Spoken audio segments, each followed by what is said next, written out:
5 years from now, what are the things in your financial life that you wish you were doing right now so that in 5 years you'd have even more financial success? Well, I've got 3 of them, that and more coming up.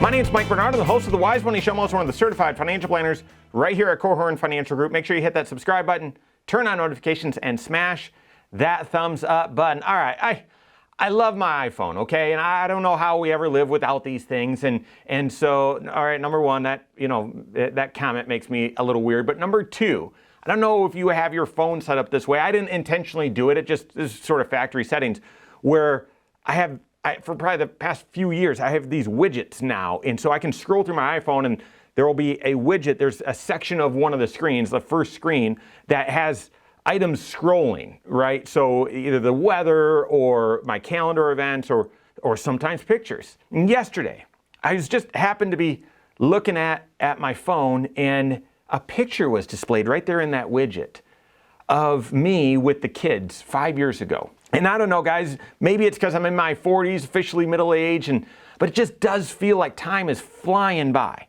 It's just going really fast. And this particular picture, Cindy must have taken it. It was me and the 3 kids, and they span a wide age. So it was the 2 that were still sort of almost toddler-esque and the infant at that time. And it just struck me for a moment. Gosh. If what I know now I could tell that guy, here's what I would want to tell him on how to handle those 3, what are now monsters, right? Those 3 kiddos. And life's super fast and life is going fast. And yet I saw that picture and I started thinking, what would I want to tell him if I could go back in time? And I'm assuming I'm not the only one that's thought that way, and I'm also assuming that I'm not the only one that feels at times that life is just going very fast. And if you're trying to live intentionally and invest your time, not just money, but your time in certain ways to have a certain result, to build and implement certain habits today, to have a certain result out there in the future, what would the you 5 years from now tell yourself today to be doing financially? What are the things that 5 years from now you would wish you had been doing right now financially that you should be doing right now? So I came up with 3 of them, okay? Habits that your 5 years from now, the you out there would hope that you're doing right now. The first is save 15% towards retirement and invest it in the markets. Save 15% towards retirement and invest it in the markets. Now, why would I say that? Well, right now, we are 18 months in. The stock market hasn't had a new high in 18 months. It's been a challenging and rocky ride in the stock market, but not just the stock market. Low risk investors or lower risk investors, bond investors, this has been an extraordinarily challenging time to invest. And you might be thinking of all of the reasons why you're a little nervous or a little unsure or a little skeptical about, well, is now a good time to invest? Should I still be investing right now? There's some economic storm clouds and this might not pan out. Well, here's why I would tell you. Not because I met some Back to the Future kid and I know where the stock market's going to be 5 years from now. I don't know. And there are times, it's not a lot, but there are times, rare times, where the stock market will still be lower 5 years down the road. But here's why I would tell you still that the 5-year-old, you 5 years from now would want you to save a lot towards retirement, 15% or more, and invest it in the markets, is while I'm acutely aware of all of the economic and financial challenges we're facing at this very moment, I can barely remember what they were 5 years ago. I don't know. I don't know. Okay, 2018, that was a challenging year in the markets. I remember that.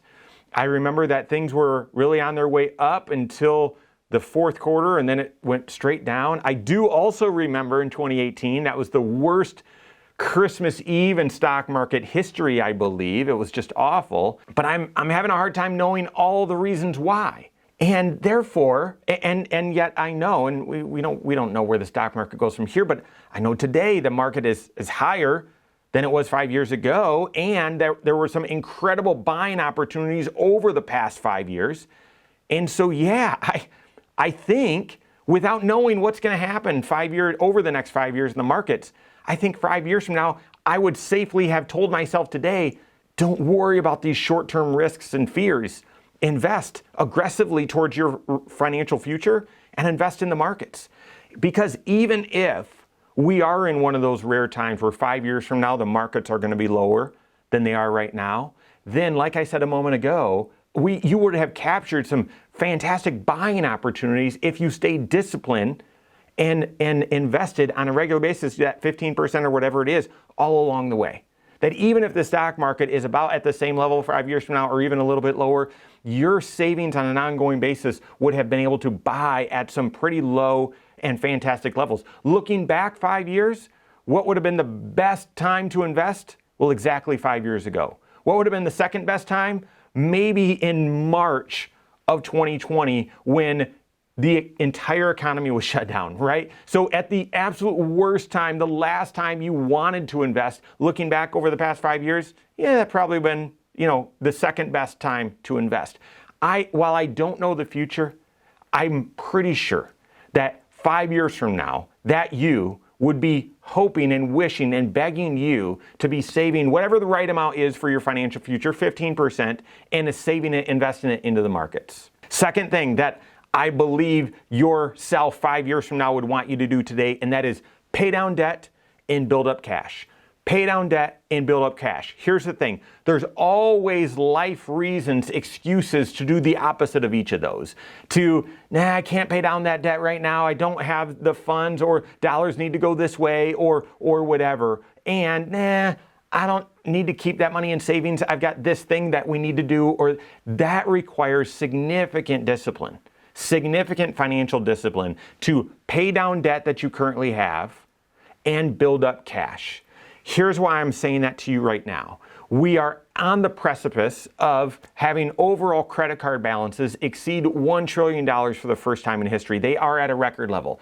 Interest rates on those credit cards are at record levels as well. And although data still suggests on average the consumer is healthy, data is also suggesting that maybe all of that savings, that excess savings that has been built up since the pandemic is pretty much spent through about now. And so it's very possible the consumer is going to start feeling more and more financial constraints. If you've allowed a little bit more debt or some debt to kind of take root in your life, find a way to pay it down. The other thing that I would tell you to do is the way inflation has been and how challenging things have been, extra savings or cash in the bank, it's been harder to hold on to and keep there. Therefore, a habit that I know you 5 years from now would want you to do over these next 5 years, pay down debt and build up cash. And then the third thing that I can pretty safely say you 5 years from now is going to wish that you were doing right now and all along the way is doing proactive tax planning. Proactive tax planning. So guys, this is on the cusp of a debt deal being done temporarily, right? They rarely emphasize that, hey, this means we're going to have this exact same debate, this exact same discussion 18 months from now, and it could be even worse. Well, we got that going for us. Guys, the amount of deficit and debt that we have as a country is pretty significant. Tax laws are they've gotten, over the past decade, there's been from politicians lower taxes and an easier tax compliance, but the reality has been the opposite. Yes, tax rates have come down, but our tax system has gotten more complicated. There have been newer taxes introduced. It's been much more challenging.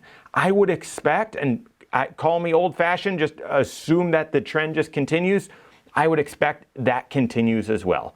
Therefore, the need for proactive tax planning, not just reactive filing a compliant tax return, but proactive, taking a look and say, what opportunities exist for you to pay the least amount of tax over your lifetime or even multiple lifetimes?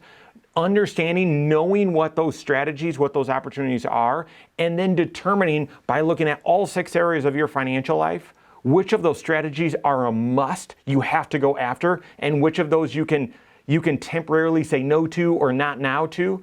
That is going to be even more and more important. And as you look out there into your financial future, whether it's 5 years from now and the current tax laws have sunset, meaning we are all in higher tax rates and smaller brackets, or whether new taxes have been introduced, or 5 years from now, certainly we'll be on the cusp of making some big changes to Social Security if we haven't done so yet, and likely the Social Security tax system. I mean, guys, I think being proactive with your tax decisions and finding a way to be opportunistic to pay the least amount of tax over your lifetime is not only something that yourself 5 years from now is going to wish that you were doing right now, but I think as it should be a staple in your financial life every single year to be doing that proactive tax planning to ensure that you're identifying and capturing all the right tax opportunities. So, life is going fast. Life is going fast. You're going to blink and it's going to be 5 years from now, and you're going to look back at the financial decisions you've made and you'll say, yeah,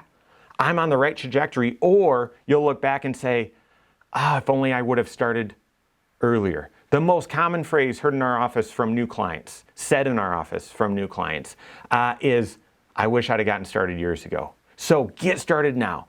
What should you be doing in your financial life right now that yourself 5 years from now, 10 years from now, 15 years from now would be thanking you today? Work with your certified financial planner on that. If you don't have a CFP on your team, contact one on my team. Find us online, Korhorn.com. That's Korhorn with K, wisemoneyshow.com. You can find us there as well, or send us an email, info@Korhorn.com. All right, there you have it. Go out and take your next wise step in your financial life.